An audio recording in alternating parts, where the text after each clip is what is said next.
برام یک بند بخون سرگذشتی عاشقی که چون من از کرد گفت اگر که جان برام یک بند بخون سرگذشتی عاشقی که چون من از کرد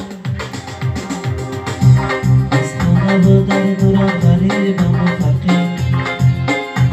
در تو همیش خودم شدم اسیر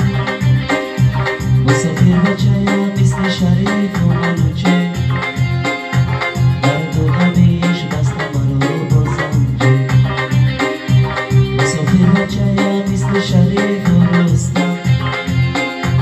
در تو همیش بسته مرا با زنجیر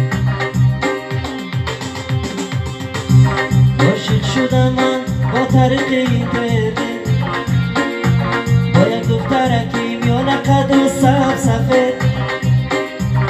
عاشق شدم من با طریق اینترنت با یک دخترکی میان قد و سفید نامم ششید و پرسان گفت رخشانم و یک بار دیدم کردم صدار سمومه کردم سفری دیداری رویش با وطن در باغ وطن با خورده محبتم باور نکردم خواب بودم یا که بدم رخشانه ای پزمو بوده در وطن باور نکردم خواب بودم یا که بدم رخشانه ای پزمو بوده در وطن هر سالی دراز دیداری بینی پنج بود هر سال به وطن سفر میکردم یک بار سالی پنجم رخشانه را دادم به شوهر بس تنها ماندم من غریبی خروزه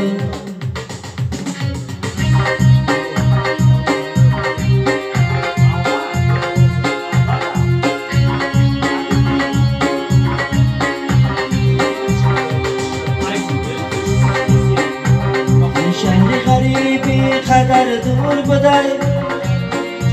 در تو غمی رخشانه ای قصور بوده این شهر غریبی قدر دور بوده در تو غمی رخشانه ای قصور بوده رخشانه کجا و من کجا هر دو جدا تقدیر منی غریبی قشور بوده رخشانه کجا و من کجا هر دو جدا تقدیر منی غریبی قشور بوده گفتم بروم پسی درش داد زنم رخشانه بگم ناله و فریاد زنم شاید که برایم یک باری دیگر علمای دید من در پشکش خالی کنم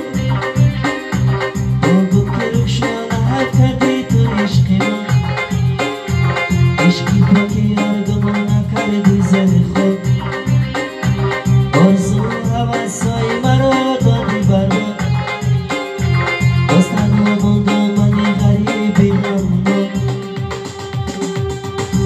از خانه و در دورم غریبم و فقیر در دور همیش خودم شدم اسیر